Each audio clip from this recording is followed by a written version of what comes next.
தஞ்சை மாவட்டம் பாபநாசத்தில் தோல்வி பயத்தில் தற்கொலை செய்து கொண்ட +2 மாணவி ஆர்த்திகா தேர்ச்சி பெற்றிருக்கும் தகவல் கண்களை கலங்க செய்கிறது. தகவல்களோடு செய்தியாளர் விவேக் இணைந்திருக்கிறார். விவேக், மாணவி ஆர்த்திகா தேர்ச்சி விகிதம் என்ன?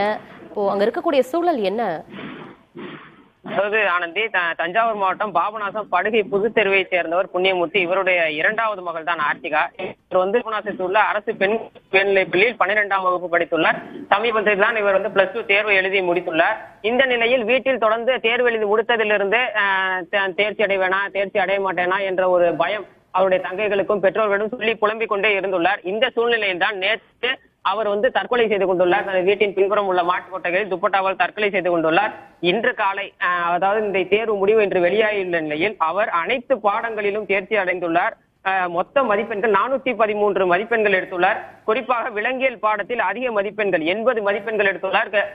கிட்டத்தட்ட கடுமையான பாடத்திட்டம், இவருடைய பாடத்திட்டமானது கடுமையான பாடத்திட்டம். அதுவும் விலங்கியல் பாடத்தில் 80 மதிப்பெண்கள் என்பது அதிகபட்சம் என்பது ஆசிரியர்கள் தரப்பில் இப்போது சொல்கிறார்கள். இப்படி நன்றாக படிக்கக்கூடிய மாணவி இப்படி தன் மீது நம்பிக்கை இல்லாமல் தற்கொலை செய்து கொண்டுள்ளார் என ஆசிரியர்கள் தரப்பிலும் வருத்தம் தெரிவிக்கிறார். மொத்தம் அவர் இறந்த அவர் குடும்பத்தினரும் அவர் இறப்பிற்கு வந்த அவர் உறவினர்களும் இது கேள்விப்பட்டு கண்ணீர் வடிக்கின்றனர். ஆனந்தி, மாணவியின் தன்னுடைய நம்பிக்கை இல்லாமல் இப்படி செய்து கொண்டாரு, கொஞ்சம் பொறுத்திருக்கலாமே, இப்படி செய்து கொண்டாரு, இப்படி மதிப்பெண் எடுத்து என்ன பயன் ஆயிட்டது அப்படிங்கிற ஒரு வருத்தத்தில் குடும்பமே நிலைகுலைந்து போயிருக்கிறது. ஆனந்தி, தோல்வி பயத்தில் மாணவி தற்கொலை செய்து கொண்டிருக்கிறார். ஆனால் அவருடைய மதிப்பெண் 600க்கு 413 மதிப்பெண்களை எடுத்து அவர் தேர்ச்சி அடைந்திருக்கிறார். மாணவர்கள் எப்பொழுதுமே மதிப்பெண்ணை மட்டும் வைத்து பார்க்க கூடாது. என்ன முடிவு வந்தாலும் அதை ஏற்றுக்கொள்ளக்கூடிய மனப்பக்குவம் மாணவர்களுக்கு இருக்க வேண்டும். இதில் பெற்றோர்கள் உறுதுணையாக இருக்க வேண்டும். என்ன மதிப்பெண் வந்தாலும் பார்த்து கொள்ளலாம் என்கிற ஒரு ஆறுதல் சொல்லை தேர்வை எழுதி முடித்தவுடனேயே பெற்றோர்களிடமிருந்தும் ஆசிரியர்களிடமிருந்தும் மாணவர்களுக்கு இது போன்ற ஒரு ஆறுதலான சொல் அப்படிங்கிறது ரொம்ப ரொம்ப அவசியமாகிறது. சார், ஒரு மாணவி தற்கொலை பண்ணியிருக்காங்க. ஆனா அப்ப அந்த மாணவியோட மதிப்பெண் பாத்தீங்கன்னா 413 மதிப்பெண் அந்த மாணவி வாங்கியிருக்காங்க. இது ரொம்ப அதிர்ச்சி, ரொம்ப வேதனையான ஒரு நிகழ்ச்சியா நடந்திருக்கு.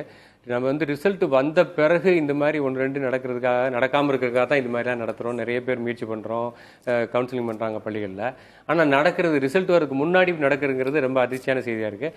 அந்த மாணவிக்கு என்ன நடந்ததுன்னு உண்மையில் விசாரிச்சா தெரியும். ஏன்னா இவங்க நல்ல மதிப்பெண் எடுக்கக்கூடிய அவங்களுக்கே தெரியும் அப்போ நிச்சயமாக பாஸ் பண்ணிடுவாங்க. ஏன்னா நிச்சயமாக அவங்க எழுதின பேப்பர் தான், அவங்களுக்கு தெரியும் நான் பாஸ் பண்ணிடுவோங்கிற நம்பிக்கை இருக்கலாம். அல்லது வேற குறைஞ்ச மதிப்பெண் எடுத்துருவோம்னு அவங்க நினைக்கிறேன். ஏன்னா நல்லா படிக்கிறவங்களுக்கு குறைவாக, அதாவது தோல்வி அல்லது தேர்ச்சி இல்லைங்கிறத தாண்டி நல்லா படிக்கிறவங்க குறைவா மதிப்பெண் வந்துருமோன்னு ஒரு பயமும் வந்துடும்.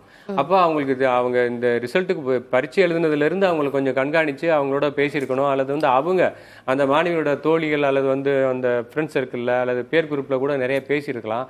அல்லது இவங்க மெயினாக நல்லா பேசியிருந்தாங்கனால இதெல்லாம் தவிர்க்க முடியும்னு நினைக்கிறேன். ஏன்னா இது ஒரு பெரிய விஷயமே இல்லை. இவங்க நல்லா படிக்கிறாங்க, அல்லது குறைஞ்ச மதிப்பெண் வந்தால் கூட வாய்ப்பு இருக்குது. வெற்றி அடையவில்லை தேர்வு, அதாவது தேர்ச்சி பெறவில்லை என்றாலும் திரும்பி வாய்ப்பு இருக்குங்கிறது அவங்களுக்கு தெரியாமல். ஏன்னா பள்ளிக்கூடத்தில் முதல்லேருந்து சொல்ல ஆரம்பிச்சிருவாங்க, +1லேருந்து சொல்ல ஆரம்பிச்சிருவாங்க. இன்ஸ்டன்ட் தேர்வு இருக்குது, துணை தேர்வு இருக்குது, உடனடியாக நம்ம உயர்கல்வி போகலாம், எல்லா வாய்ப்புகள் இருக்குன்னு தெரியும். அதை தாண்டி என்ன அவங்களை தூண்டி விடுச்சு, என்ன ப்ரொவோக் பண்ணுச்சு, என்ன உணர்ச்சி பண்ணுச்சு அப்படின்னா இது ஒரு நொடியில் அவ்வளோ பெரிய முயற்சி, அவ்வளோ பெரிய ஒரு முடிவு எடுத்திருக்காங்கிறது பெரிய அதிர்ச்சியாக இருக்குது. இது மாதிரி வருங்காலத்தில் நடக்காமல் இருக்கணும் அப்படிங்கிறத நம்ம நினைக்கிறோம். கண்டிப்பாக வருங்காலத்தில் ரிசல்ட் வர்றதுக்கு முன்னாடியும் கவுன்சிலிங் பண்ணணும் அப்படின்னு தோணுது. ஓகே சார், இந்த நிகழ்ச்சியுடைய நோக்கமும் அதுதான். மேம், உங்ககிட்ட என்ன அழுத்தம் மாணவிக்கு இருந்திருக்கும்? ஏன்னா தேர்வு முடிவுகள் வெளியாகல, அதற்கு முன்பே அவர் பயத்தில் தற்கொலை பண்ணியிருக்காங்க. என்ன அழுத்தம் இருந்திருக்கும்? இது நான் தேர்ச்சி பெறாமல் போயிடுவேணுங்கிற பயத்தை விட, குறைந்த மதிப்பெண் வாங்கினா என்னை இந்த சமூகம் எப்படி பார்க்கும், இல்லை என்னோட வாழ்க்கை இனிமேல் எப்படி இருக்குங்கிறது தெரியாத, அதாவது அவேர்னஸ் இல்லைன்னு நம்ம சொல்கிறோம் இல்லையா. என்னென்ன மார்க் வாங்கினாலும் எந்தெந்த கரியருக்கு போக முடியுங்கிறது ஒன்று தெரியல. ரெண்டாவது, கம்மியாக வாங்கினாலே என்னை ஏற்றுக்காமல் போயிடுமோ. ஸோ ஒரு சமூகம் என்னை ஏற்றுக்கிறதுக்கே என்னோட மார்க்ஸ் தான் அதை டிசைட் பண்ணுது அப்படிங்கிற ஒரு அழுத்தத்துலேருந்து வரும்போது தான் இந்த மாதிரியான ஒரு பயங்கரமான முயற்சிக்கு மாணவர்களால் இறங்கவே முடியும். ஏன்னா அவங்க ரொம்ப கம்மியாக வாங்கியிருக்காங்க, சும்மா ஜஸ்ட் பாஸ் அப்படின்னா கூட சரி நான் ஃபெயில் ஆகிடுவேன்னு பயந்துருக்கலாம். ஆனால் இங்கே அவங்க வாங்கியிருக்க மதிப்பெண்ணெல்லாம் பார்த்தா அந்த மாதிரியெல்லாம் தெரியலை.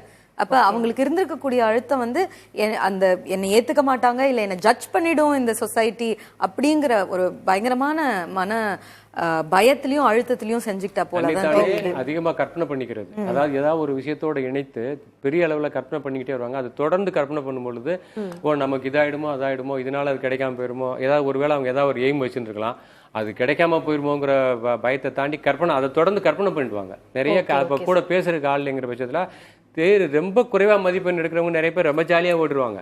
நிறைய பேர் நல்லா பார்க்க முடியுது.